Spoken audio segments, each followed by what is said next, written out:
한 지금까지 10시 10분에 15분쯤에 시작해서 12시 전에 끝냈거든요. 근데 오늘 10시 반부터 12시 반까지라는 거예요.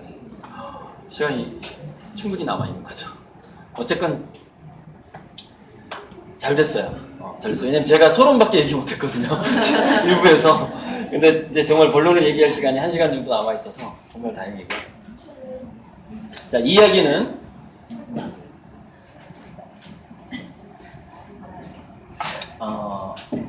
이런 게 있어요. 엄마가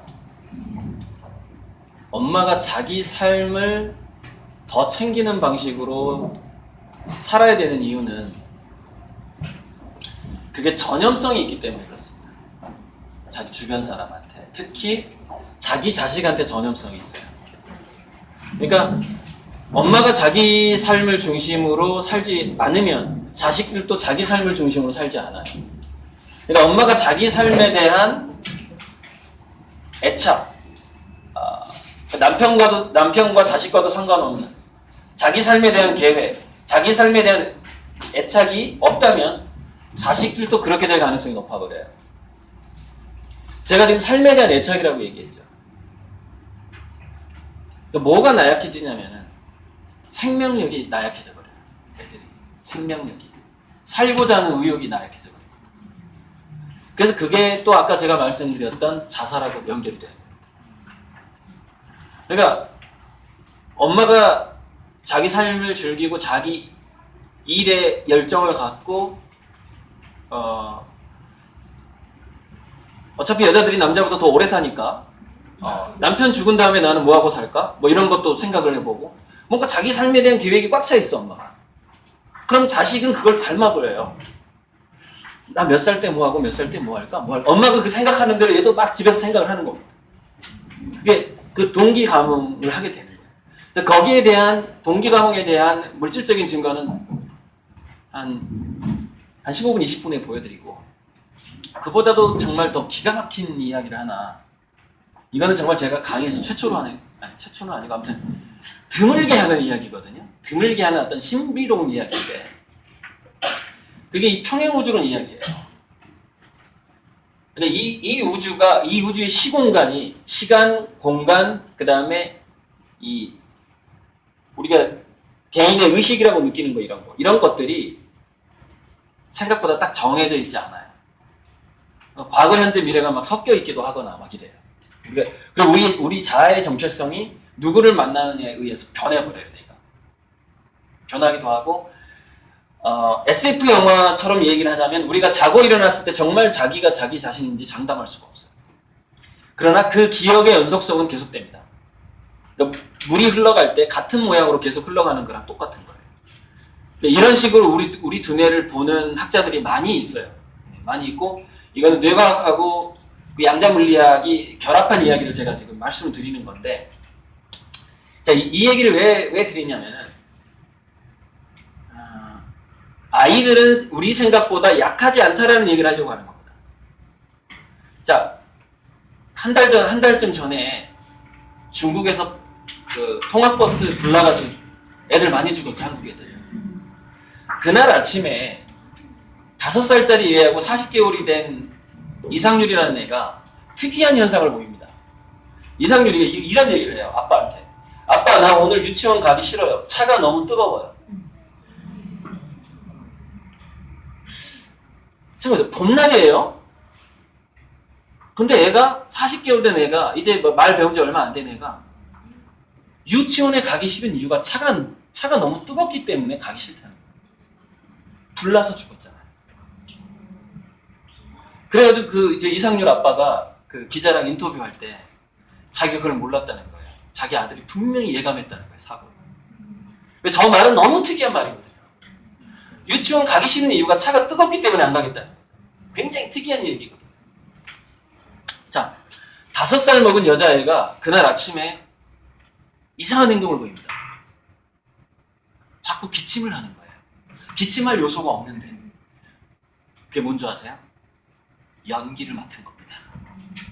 미래에 자기가 맡게 될 연기를 그날 아침에 맡은 거예요. 그래서 몸에서 기침 반응이 나는 거예요. 이게 뭐냐면 과거, 현재, 미래라는 것이 시간 순서대로 펼쳐져 있지 않아, 이 우주는. 그게 막 섞여 있어요. 그래서 거기서 나타나는 현상이 데자뷰 현상이라는 거예요. 내가 미래로 한번 가서 느꼈던 것을 까먹었다가 다시 현재로 와서 사는데 어느 언젠가 내가 봤던 장면인 거야. 데자뷰 현상.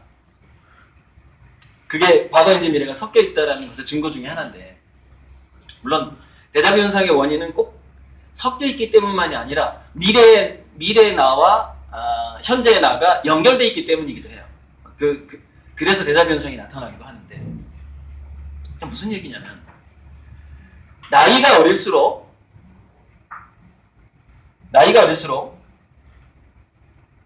자기의 미래를 감지하는 능력이 더 좋습니다. 더 좋아요. 그래서 요즘 애들이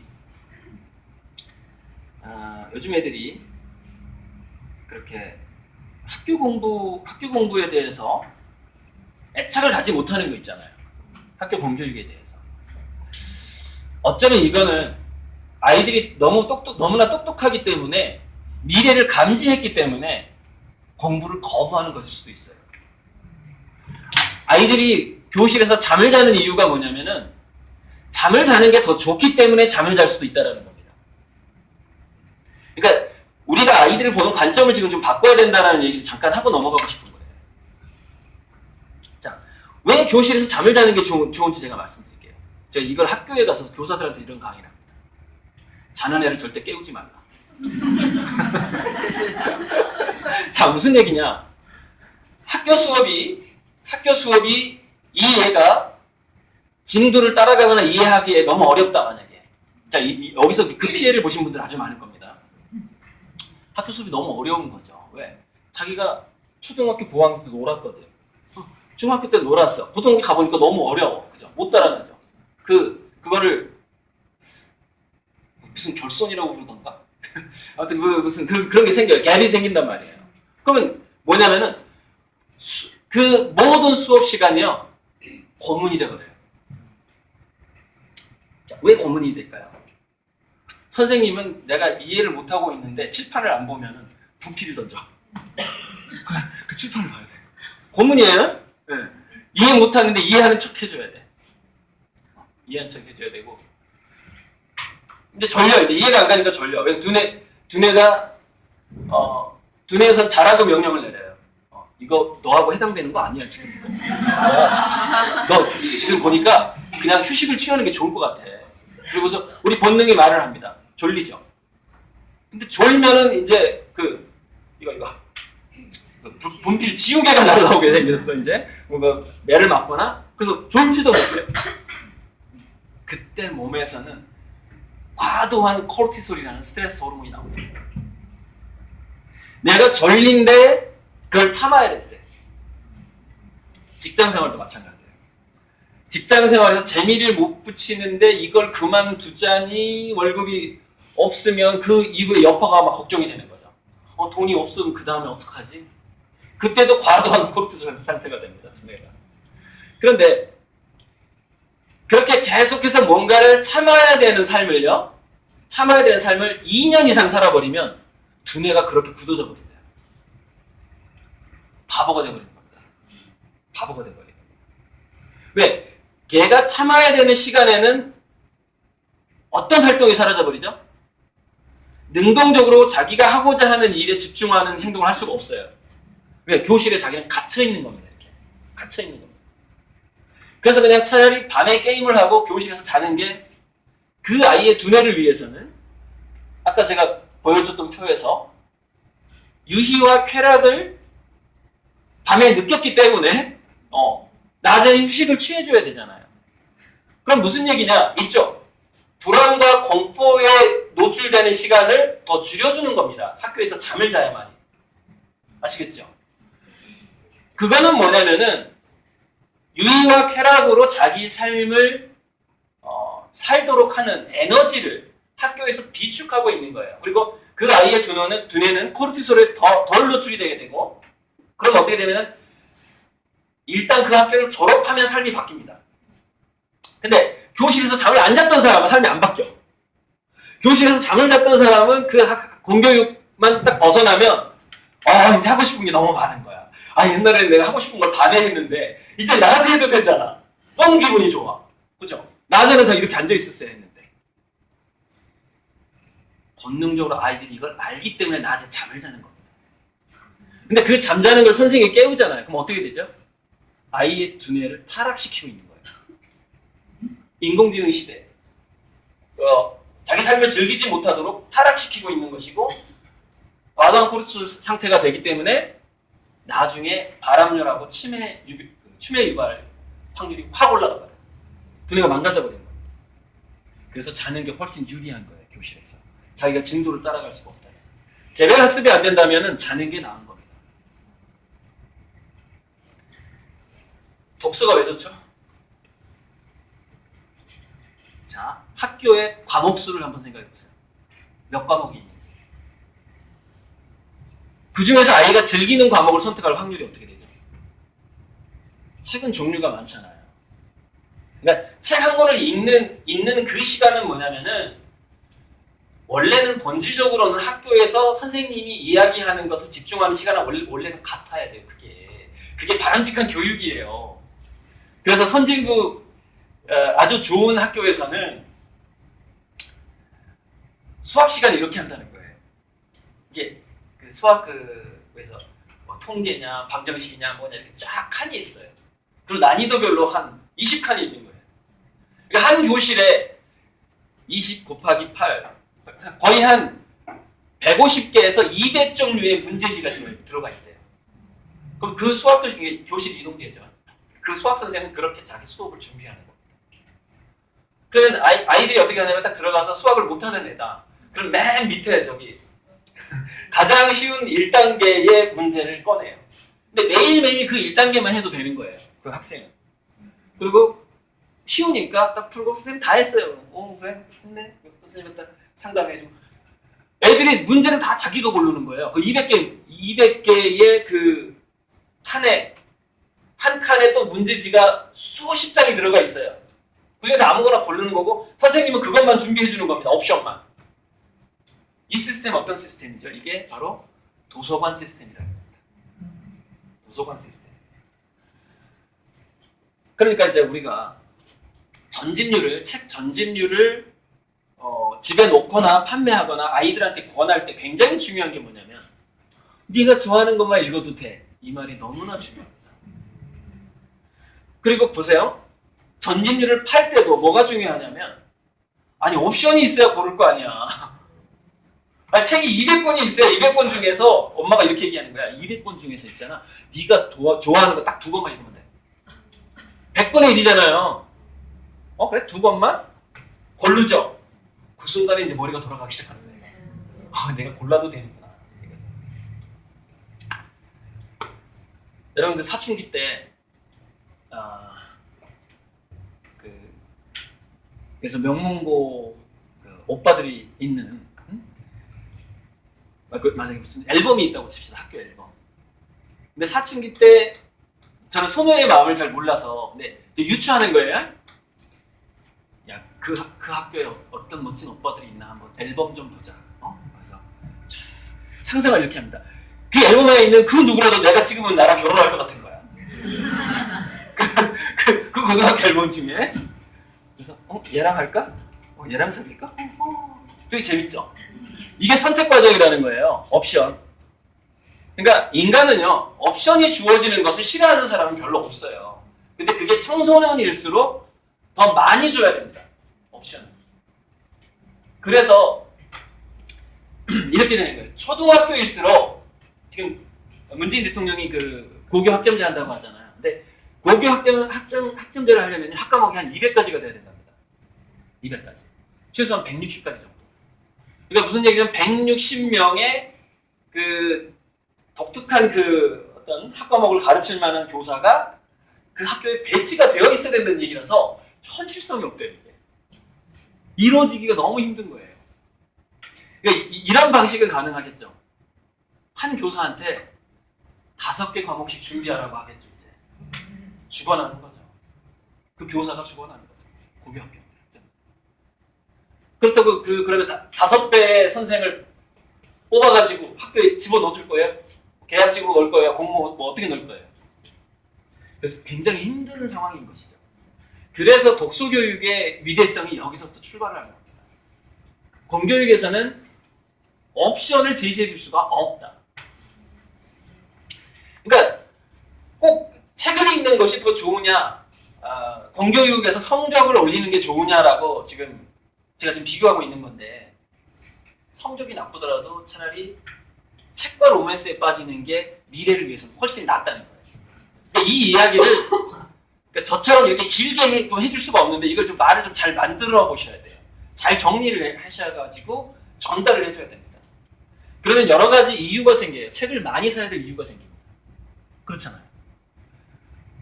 집에 그냥 책이 산더미처럼 있어야 되는 거예요. 근데 그걸 다 읽으라는 말은 절대 하면 안 되는 거예요. 매주 책을 5권씩, 하루에 한 권씩 책을 사주더라도 그러면 한 달이면 30권이잖아요. 3권만 봐도 돼. 이렇게 얘기해줘야 되는 것이죠. 나이가 어릴수록. 그러면 더 강한 로맨스에 빠지게 됩니다. 그게 착각을 하게 된대요. 무슨 얘기냐면 자기 효능감이 좋아진답니다. 그러니까 여러분들이 소녀 때 무슨 고등학교 남고등학교 앨범을 보면서 이 오빠랑 사귈까? 저 오빠랑 사귈까? 할 때 자기 효능감이 올라가잖아요. 자기가 공주가 된 것 같고 그 앨범에 있는 모든 남자가 줄 선 것 같잖아요. 그렇게 생각하면서 앨범을 보는 거예요. 우리 남자들도 마찬가지예요. 여러분 그 심리 때문에 출발하게 된 기업이 바로 페이스북이에요. 페이스북. 얘랑 친구할까? 쟤랑 친구할까? 정말 사귀는 것 같은 거예요. 쫙 친구 추천 쫙 뜨잖아요. 그죠? 바로 그 심리를 저변에 깔고 있는 겁니다. 페이스북. 그렇게 해서 성공을 하게 된 거예요. 그 옵션. 내가 고를 수 있다라는 자기 효능감. 그리고 고른 다음에 그 책을 읽어보니까 재밌어. 학교 공부보다 재밌어. 자기 성취감하고 공부 희열도가 거기서 생기는 거예요. 그러니까 말을 좀 바꿔야 되겠죠. 독서 희열도라고 바꿔야 되겠죠. 그러면 두뇌가 코르티솔에서 도파민으로 확 빠져버리죠. 도파민은 창의성의 호르몬이다. 그러니까 최초의 다양한 옵션과 자기 결정성과 그리고 자기가 결정한 것에서 어떤 보람을 느꼈을 때 비로소 창의성이 시작하고 몰입이 시작하고 시간의 축적이 시작하고 결과 중심이 아니라 자기의 매 순간의 삶을 즐기는 과정 중심의 두뇌로 바뀌어가게 되고 과정 중심의 두뇌는 뭐에 강하냐면은 돌발 변수의 대처 능력이 강해집니다. 결과 중심적으로 공부한 사람들의 최대의 단점은 뭐냐면 매뉴얼에 없는 것은 머리가 굳어버린다. 그래서 저번에 메르스 터졌을 때 그걸 최종적으로 보건복지부 장관이 최종 책임자가 됐어요. 됐는데 보건복지부 장관은 연금 관리를 하던 사람이에요. 그러니까 전염병을 모르는 사람이에요. 그러니까 장관이 모든 걸 공부해야만 하나의 장관이 되는 거 아니잖아요. 그죠? 시인이 교육부 장관이 될 수도 있는 거고 이런 거잖아요. 신학자가 교육부 장관이 될 수도 있는 거고 신학대 출신이. 그러니까 뭐냐면은 몰라. 전염병에 대해서 아예 몰라. 결정을 할 수가 없어요. 그래서 그런 구조에서 어떻게 되냐면요. 이 말밖에 못한대요. 좀 더 두고 보자. 그러니까 선제적인 대치가 절대 안 되는 겁니다. 그게 이제 고시패스형 두뇌하고 결과 중심형으로 살다 보면 선제적 미연의 예방이라든가 이런 것 자체는 절대 못하는 두뇌가 돼버리는 거예요. 그래서 이제 굉장히 무능한 공무원이 되는 거죠. 그래서 이제 미국 같은 경우에는 매뉴얼이 굉장히 잘 돼 있는 게 그 상황이 발생했을 때 선조치 후보고 할 수 있는 권한을 주는 거예요. 그래서 어떤 질병이 발생을 했다 그러면은 거기에 보니까 경찰관이 한 명밖에 없고 뭐 소방수가 이렇게 소방관이 이렇게 응급 구조대가 딱 왔어요. 그러면은 그게 전염병으로 의심이 됐을 때는 그 중에서 뭐 그 경찰이나 소방관이 알아서 뭔가를 조치하고 예를 들어서 자동차가 통행을 그 사람이 막을 수가 있고 이러는 거예요. 그러면 우리 같으면은 그 사람이 그걸 막아버리면은 뭐 다양한 법률에 걸려요. 업무방해 뭐 어쩌고저쩌고. 근데 그게 그 사람이 그게 전염병이라고 의심을 했기 때문에 도로를 막았어요. 예를 들어서. 그게 선조치한 거예요. 그럼 나중에 국가에서 그걸 인정해 주는 겁니다. 전염병이 아니었더라도. 그러니까는 매 순간순간 그걸 대처할 수 있는 법률이 딱 마련되어 있는 겁니다. 미국 같은 경우. 우리나라 아직 그게 없는 거예요. 그래서 좀 더 두고 보자. 메르스가 여기까지 확산됐네? 좀 더 두고 보자. 여기까지 확산됐네? 좀 더 두고 보자. 삼성병원에서 지금 난리가 났대. 좀 더 두고 봐야. 삼성을 건드릴 수는 없어. 좀 더 두고 봐야 돼. 이렇게 되는 거죠. 그런데 이런 유형의 두뇌는 앞으로 절대 세상에서 어떤 역할을 맡을 수가 없어요. 아예 맡을 수가 없어요. 자연스럽게 도태돼버려요. 아무도 인정 안 해주게 됩니다. 공무원 사회에서 지금 도입된 게 뭐냐면, 그러니까 제가 왜 지금 이 공무원 사회까지 왔냐면, 자, 이렇게 연결되는 겁니다. 자기 결정적으로 자기가 좋아하는 책을 골라서 거기에서 보람을 느끼는 두뇌 자체는 그것 자체가 선택하는 것이 굉장한 그 생각의 도구고, 뭘 선택할지. 그 뭘 선택할지가 나중에는 결국 돌발 상황의 대처 능력이 된다라는 걸 얘기하는 거예요. 예. 그 얘기를 하려고 지금 연결 짓는 건데. 근데 지금 공무원 제도가 어떻게 되고 있냐. 그러니까 미래 사회 공무원을 뽑는 방법 자체가 많이 달라질 것 같아요. 사회가 혼돈스러우니까 그 위기 상황에 대처 능력이 좋은 사람들을 뽑게 될 것 같아요. 공무원 뽑는 방식이 이제 달라지는 거죠. 이렇게 기존의 공시족들이 했던 방식으로 이제는 안 뽑게 될 가능성이 많아요. 10년 내에 저는 이게 바뀔 거라고 봐요. 10년 내에.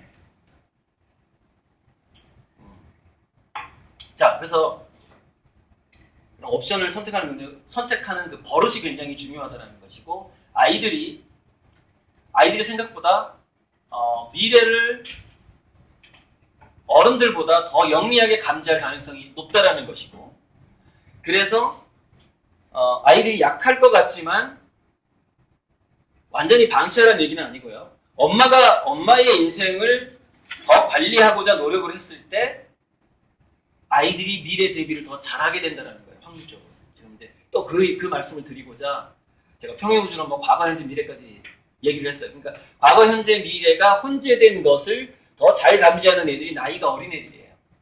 그게 이제 불나는 걸 어린애들이 더 먼저 감지를 하게 되는 겁니다. 동물들이 더 먼저 감지하는 거하고 똑같아요. 동물들이 지진을 먼저 감지하는 거하고 비슷한 상황입니다. 그래서 아이들한테 자율권을 주는 방식으로 학습이 이루어져야 되고, 그 학습은 15세 이전에는, 그러니까 미래 사회에는 어쩌면 10살 이전에 어떤 그 굉장히 많은 책들 중에서 좋아하는 책을 골라본다거나, 아니면은 10살 이전에 그런 거죠. 북클럽 같은 거 있잖아요. 그래서 어디 야외 체험을 가거나 했을 때 거기서 궁금증이 생겼을 때, 10살 이전의 아이들은 좀 잘 참지 못하거든요. 그리고 궁금증이 생겼을 때 두뇌가 그걸 발화했다고 하거든요. 궁금증이 생겼을 때 이렇게 약간 그것을 자기가르니 기라고 궁금에 미칠 것 같은 그 느낌이 있거든요. 그게 에너지예요. 그것을 자기 스스로 어디서 찾아보지 하면서 백과사전을 본다거나, 또는 휴대폰을 검색해 본다거나, 그 북클럽에서 해당되는 책을 찾아본다거나 했을 때 그게 궁금했다가 해소되고 그렇게 되는 거거든요. 그게 지능이 더 좋아지는, 창의력이 좋아지는 과정이에요. 그게. 근데 궁금한 것을 또 예를 들어서 15세가 넘게 되면은 이렇게 할 수가 있어요. 이 궁금증은 내가 집에 가서 해결하면 되겠다. 정확하게 5시간 후에. 이게 가능하거든요. 근데 10살 전에는 그게 잘 안 되는 거예요. 그래서 좀 그런 면이 있기 때문에 저는 백과사전을 가지고 여행을 갈 수가 없기 때문에, 체험 활동을 갈 수가 없기 때문에, 그런 측면에서 북클럽이 굉장히 좋다라고 제가 여러 번 얘기를 했어요. 근데 제가 여기 와서 하도 여러 번 하다 보니까 그 얘기를 자꾸 빼먹고 있는 거예요, 지금. 사실 그 얘기를 해줘야 되는데. 자, 그래서 이제 다음으로 넘어갈 거예요. 그래서 아이들의 그 감각을 믿고, 아이들의 감각을 믿게 되면은 엄마들이 뭐를 할 수 있게 되냐면 좀 맡길 수 있게 된단 말이에요.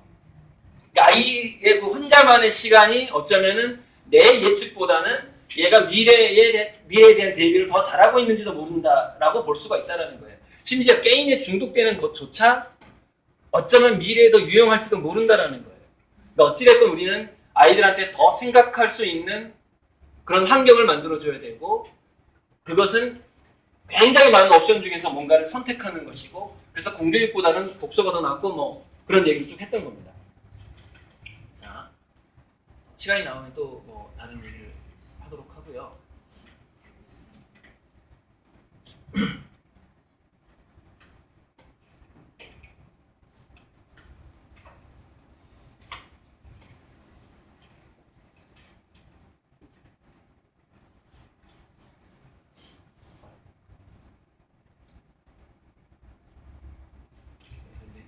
이 부분도 상당히 중요한데,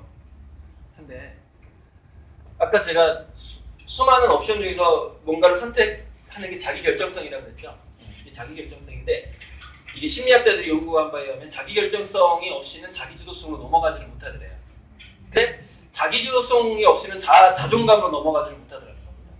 그러니까 이거 두 가지가 결여된 상태에서 너는 왜 그렇게 해보지도 않고 왜 할 수 없을 거라고 생각하니? 이런 얘기 하잖아요. 언제 하죠? 니트족, 캥거루족이 됐을 때. 자기 자식이 취업하려고 하지도 않고, 자기 훈련하려고 하지도 않고, 뭐 그냥 집에서 TV 보고, 게임하고, 영화 받아보고, 휴대폰 채팅 이렇게 사는 거예요. 20대, 30대가 됐는데, 그걸 지켜보는 엄마의 마음이 얼마나 아프겠어요. 그러면서 이렇게 얘기하는 겁니다. 너는 왜 너 자신이 취직하지 못할 거라고 생각해? 너 왜 이렇게 자존감이 약해? 너 왜 이렇게 시도를 못해? 자꾸 이렇게 물어보거든요. 그 원인 제공은 사실 어렸을 때 엄마가 한 건데, 걔가 니트족이 되고 캥거루족이 됐던 이유는 뭐냐면 아이의 자기결정성을 주지 않았기 때문에, 최초 너무 관리해버렸기 때문에. 그러니까 어렸을 때 관리를 받으면은 그렇잖아도 실업률이 올라가잖아요. 미래 니트족과 캥거루족이 될 확률은 지금 현 상태보다 훨씬 높습니다. 우리 자녀들이 20대, 30대가 됐을 때. 그러니까 어떤 식으로든 얘가 집안을 뭐 말아먹든 뭐 불을 지르든 뭐를 하든 자율적인 시간을 주는 것이 더 현명하다는 거예요. 그런데 애가 자율적인 시간을 갖는 것은 엄마가 애를 관리하고자 하는 본능을 제어했을 때만 가능한데, 본질적으로 자녀와 엄마가 같이 있을 때 그게 제어가 안 된다는 사실이죠. 그래서 떨어져야만 하는 것이고, 그래서 일을 해야만 하는 겁니다. 그렇게 다시 한번 정리하고 넘어갈게요. 자, 아까 제가 동화책은 산전수전을 다 겪은 어떤 동화책을 노인들이 쓰는 경우가 많습니다. 뭐 사라콘, 그 어떤 할머니 동화 작가 얼마 전에 돌아가셨는데, 꽃밭 가꾸는 이름 까먹었네. 노인들이 쓰는 동화책이 많은데 굉장히 많은 지혜를 거기다 압축적으로 이해하기 쉽게 단순하게 담아놓은 거예요. 그런 책들이 완전히 모여 있는 게 이제 그게 아동도서죠. 아동도서를 우습게 보시면 안 됩니다.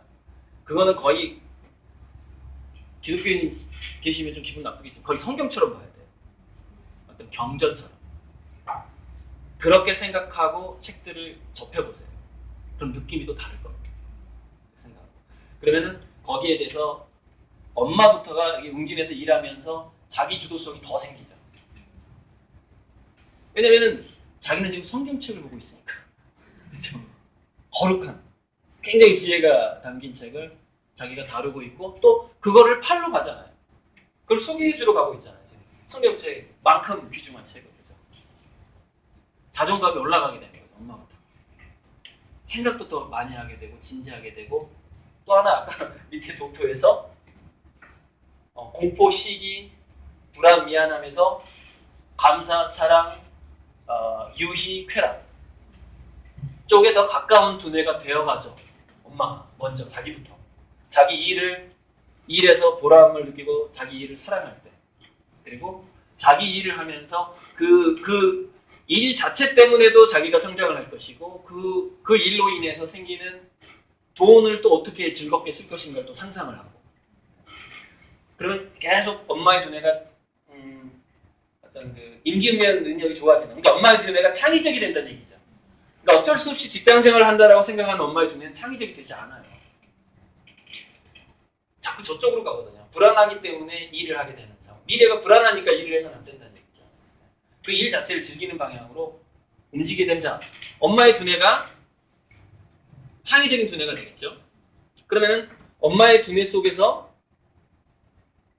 코르티솔보다는 그러니까 뭔가를 억지로 할 때 코르티솔 많이 나온다니까. 참아야 되니까. 그 시간을 참아야 되니까. 여기서 코르티솔이 나오시는 분 안 계신 것 같아요. 억지로 제 강의 듣는 분 안 계시죠? 네. 표정을 딱 보면은 네, 안 계신 것 같은데. 자, 그런데 그래서 두뇌에서 그런 어떤 짜증 물질 또는 그 짜증 물질이 온몸을 차지했을 때 두뇌는 공포와 짜증이 났을 때는 아까 제가 시소 게임 얘기했죠. 그러니까 원망이 올라가면은 반성이 약해지고 원망이 약해지면은 자기 반성을 하게 되는 그 시소 게임이 있는데 그게 공포와 짜증이 올라가게 되면은 보람을 느끼는 것과 즐거움을 느끼는 것과 그 창의성이 줄어들어 버려요. 그래서 공포와 불안이 낮아지게 되면은 자기주도성, 창의성, 즐거움, 보람이 또 올라가게 돼요. 이렇게. 그러니까 우리가 한 몸에 한 두뇌에 여러 가지 물질 용량을 다 채워 넣을 수가 없는 거예요. 이게 강하면 이게 약해지고 이게 강하면 또 이게 약해지고 그 시소 게임이 항상 있어요. 두뇌 안에. 그래서 엄마의 두뇌가 먼저 보람, 즐거움, 그런 도파민 물질 그리고 때로는 뭔가 성과가 날 수 있잖아요. 그때 이제 그 카타르시스를 느끼면서 약간 쾌감을 또 느끼면 그때는 뭐가 나올까?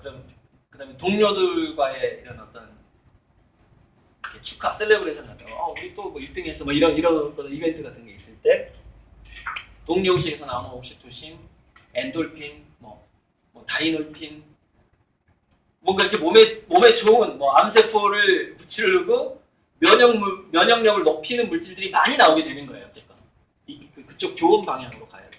그런데 문제가 뭐냐? 그게 전염되는 게 애들한테 자기랑 같이 사는 사람들한테 전염되는 게 그런 게 있다는 겁니다. 그러니까 보이지 않는 그 장이라는 게 있는데 그게 그 보이지 않는 장으로 우리가 현재 이 방에 있어도 제 두뇌하고 여러분 두뇌가 이렇게 연결되는 그런 게 있다라는 거예요. 그런데 더 특별하게 엄마와 자식 간에는 연결되는 그 연결 강도를 굉장히 강하게 만들어주는 물리적인 증거가 있다는 겁니다. 그 증거가 뭐냐면은 여러분들 임신을 했을 때 세포 분열을 위해서 체내 물질이 좀 달라져요. 효소라든가 어떤 촉매제들이 좀 달라지면서 세포들이 이렇게 꽉 있다가 이렇게 느슨해져요. 엄마의 몸이. 그래서 틈이 이렇게 벌어지게 됩니다. 이렇게 벌어져요. 뇌세포도 그렇고 다 모든 혈관 세포도 그렇고 뼈 세포까지. 그런데 아이가 뱃속에서 이렇게 세포 분열을 하다가 뉴런 세포가 아주 다양한데 우리가 염색체가 이렇게 분열을 할 때는요 세포 하나가 두 개로 나눠지잖아요. 근데 이게 나눠지려면 이게 부드러워야 잘 나눠질 거 아닙니까?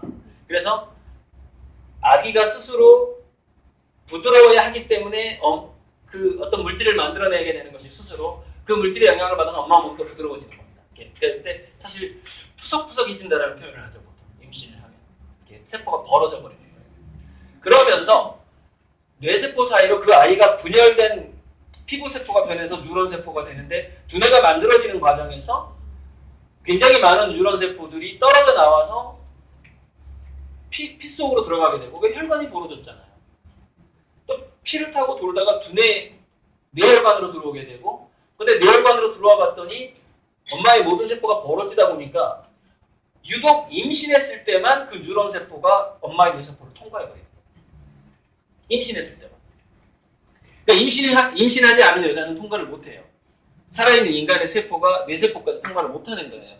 근데 임신했을 때는 저 틈이 그 뉴런 세포가 통과할 만큼 벌어져요. 그래서 이거를 처음에는 의사들이 그 연구하는 의사들이 처음에는 제가 좀 자세히 시간이 아직 여유가 있으니 자세히 말씀드릴게요. 오랜만에 처음에는 간을 연구하는 의사가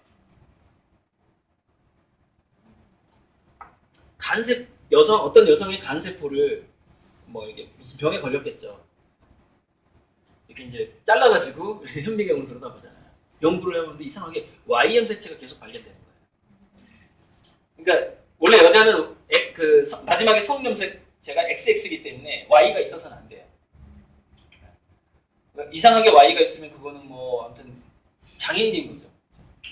근데 그런 경우가 보니까 정상적인 여성의 간인데 계속해서 Y 염색체가 발견이 돼요.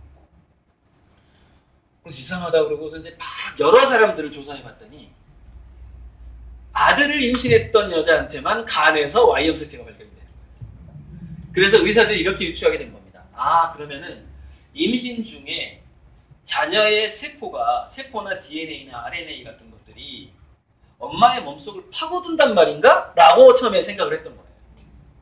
그리고서 그 임신했을 때 여자 몸의 변화하고 뱃속에 있는 아이들과의 물질의 교환이 있죠.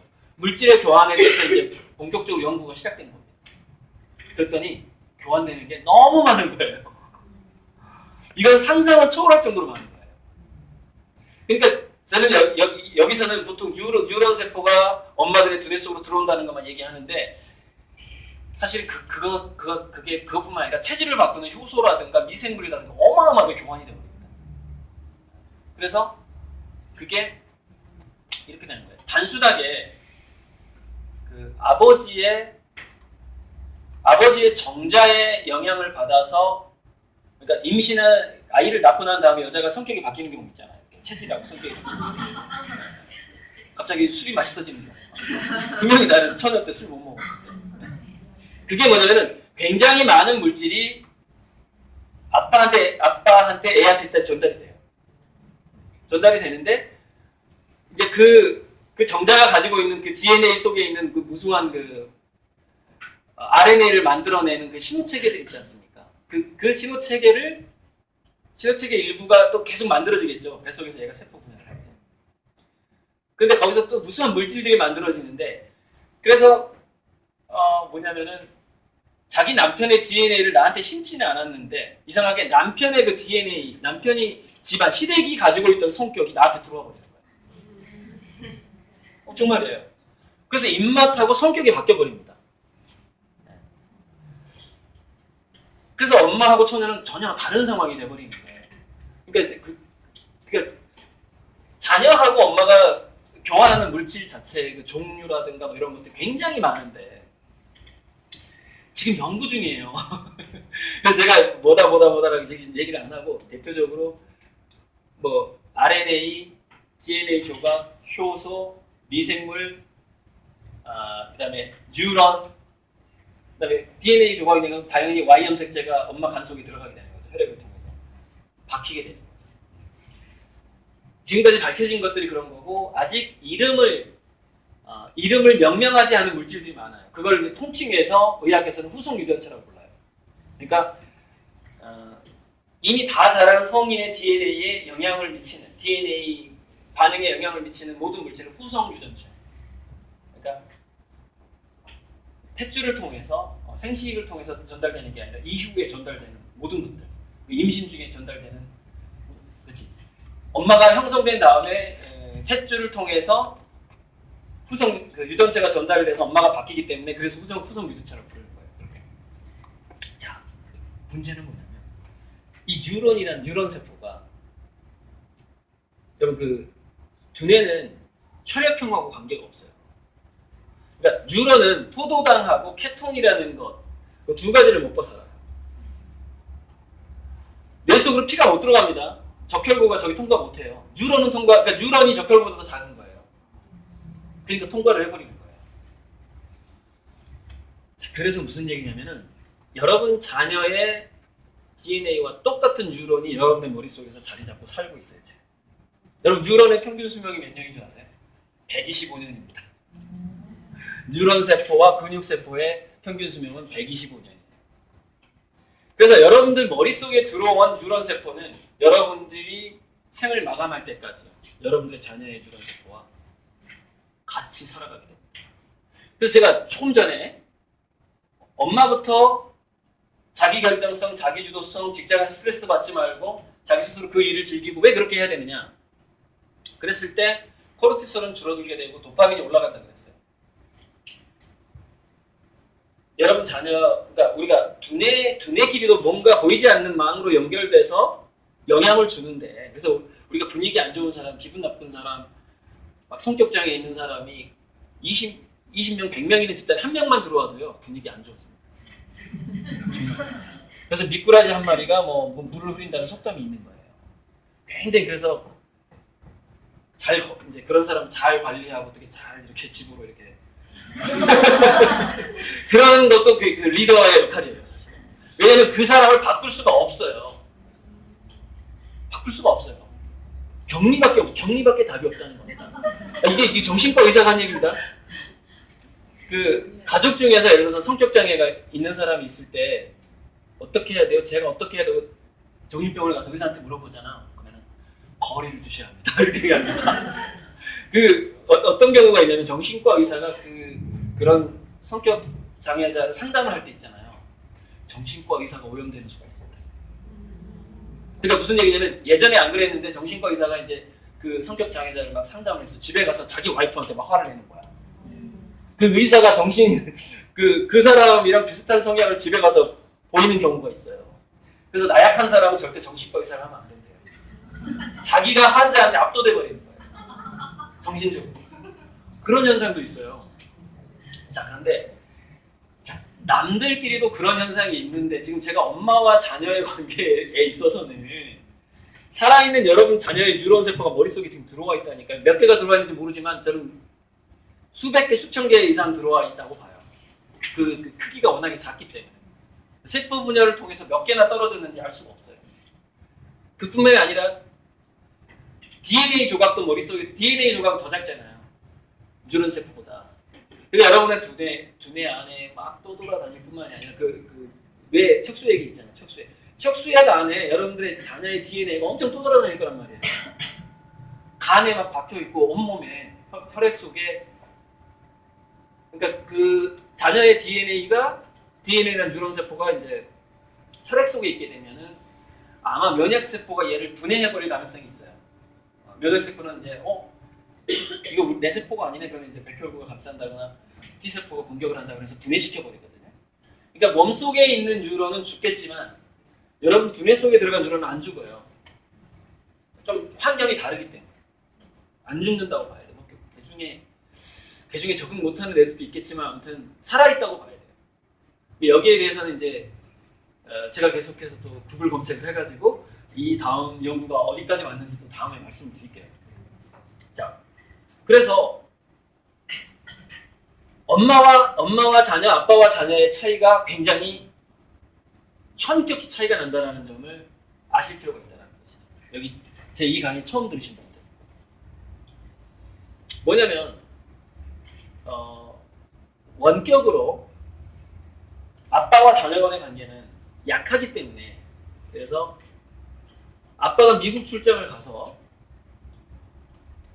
지 마음대로 타락하는 행동을 하고 뭐 이렇게 이상한 술을 마시면서 흔히 뭐 이렇게 더킹이라는 영화에서 나오는 그 유흥 문화가 있는데 그런 유흥을 막 즐기면서 집에 와서는 다 점잖은처럼 이렇게 딱 넥타이 딱 하고 립스틱 닦고 딱 들어와가지고 이렇게 해도 애들은 그거를 잘 감지하지 못할 가능성이 있다는 겁니다.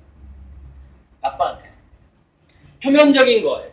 아빠의 그 사회적인 지위라든가 멋있고 나한테 용돈 얼마나 주고 이런 거에 더 막 영향을 받게 되는 거예요.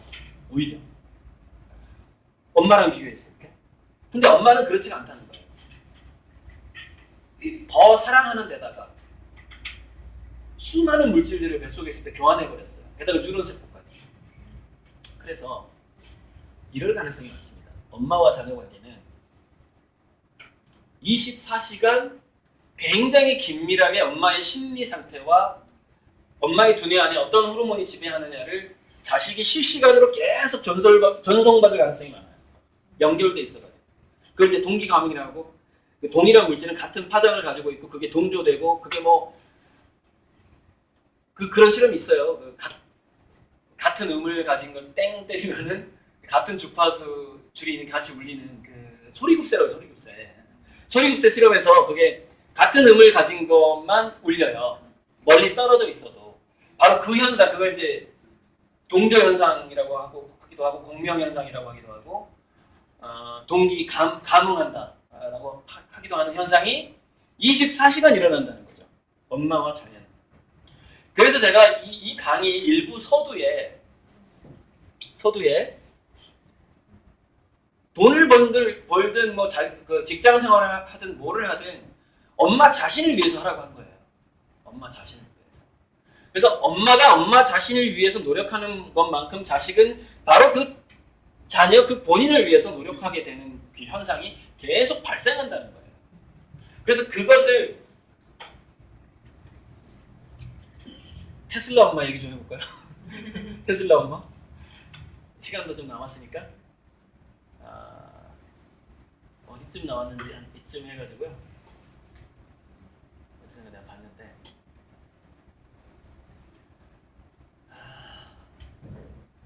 테슬라 엄마 나왔네.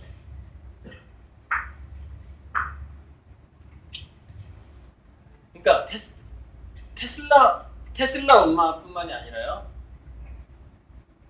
세계은행 총재 김용시 엄마, 그 다음에 이적 엄마. 예를 들어서 자식을 정말 보란듯이 성공시킨 엄마들의 공통점이 계속 발견되는 겁니다. 그 공통점이 뭐냐면 이겁니다. 영원한 현역.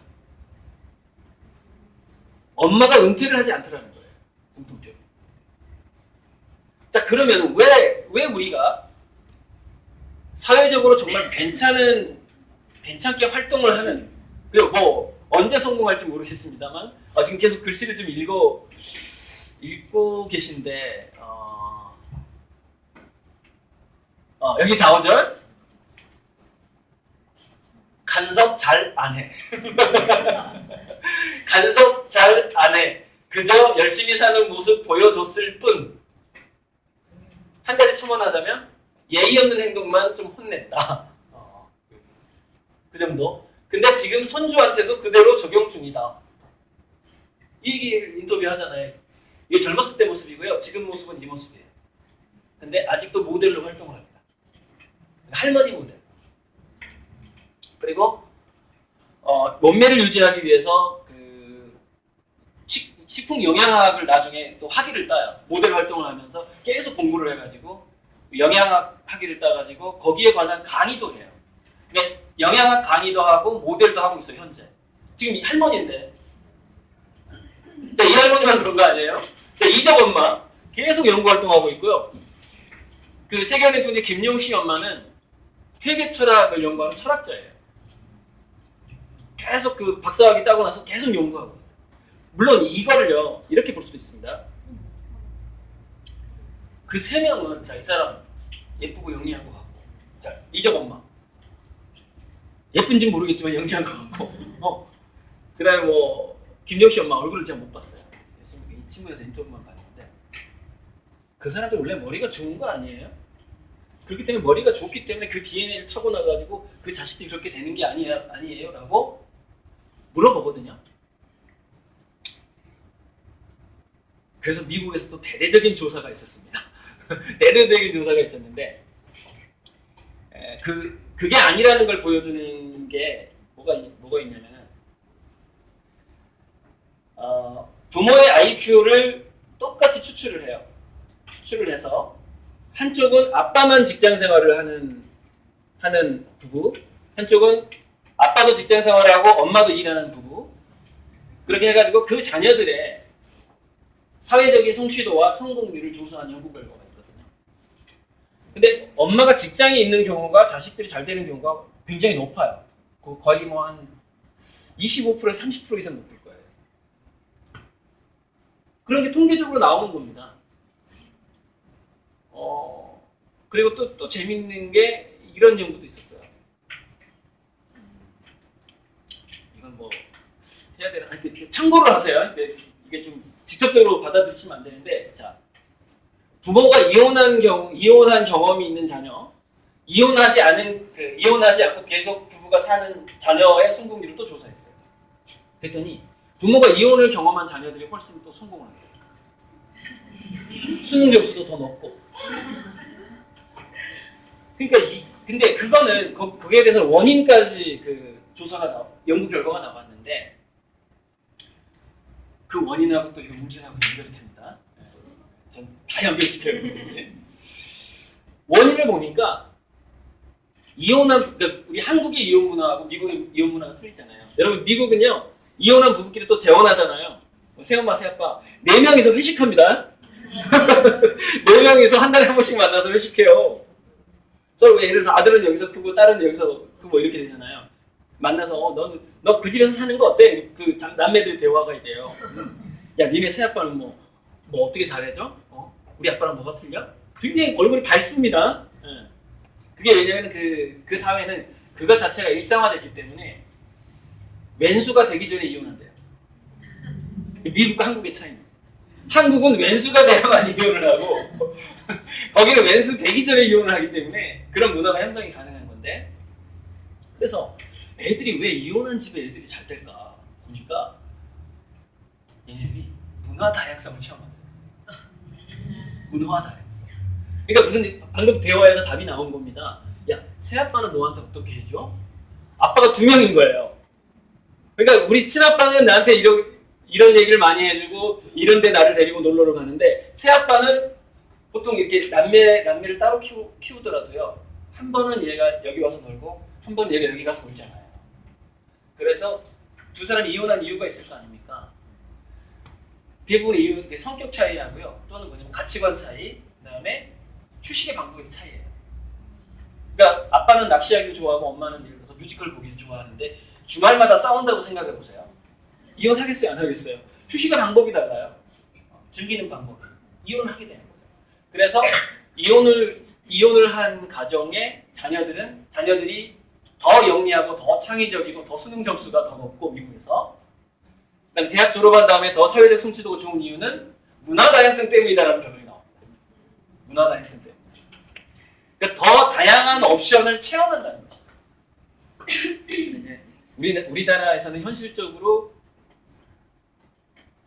단절이 돼버리기 때문에 이혼하면 그 문화가 다양해지지 않아요. 그러니까는 이혼할 생각은 하지 마시고 우리나라는 좀 약간 상황이 다릅니다. 근데 그 사례에서 우리가 힌트를 얻어야 되는 건 뭐냐면 아이들이 경험이나 체험이 좀 다양화돼야 된다는 것이고 옵션이 많아야 된다는 것을 힌트를 얻으시면 됩니다. 그래서 이렇게 일률적인 공교육보다는 더 다양한 옵션을 체험하는 방법으로서의 어렸을 때 그 독서, 간접 경험, 그다음에 직접 애들을 데리고 다니면서 북클럽 가지고 데리고 다니면서 하는 그런 경험들 많이 줘야 됩니다. 그래서 제가 지금 어떤 얘기를 놓쳤나 좀 생각을 해보자면 하나만 지금 한 2, 3분 만에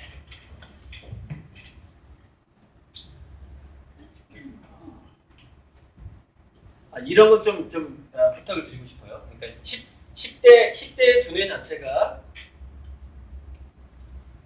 글과 이미지의 처리 속도가 높기 때문에 특히 이미지가 많이 들어가 있는 책이 굉장히 유리합니다. 유리하고 그런데 10대에 글과 이미지 처리 속도가 좋아지려면은 지금 웅진 북클럽에서 그거 하고 있는지 모르겠는데 자녀들이 동화책 패러디물을 만드는 체험이 좀 필요합니다. 예전에도 제가 계속 제안했어요. 그냥 남의 책을 보는 것 말고 그 작가의 책을 자기식대로 바꿔서 그려보는, 따라 그려보는 이런 체험도 상당히 중요하다는 점을 그냥 말씀드리고 시간이 다 돼서 일단 이걸로 마치고 더 허락해 주시면 질문 받고 하겠습니다. 감사합니다.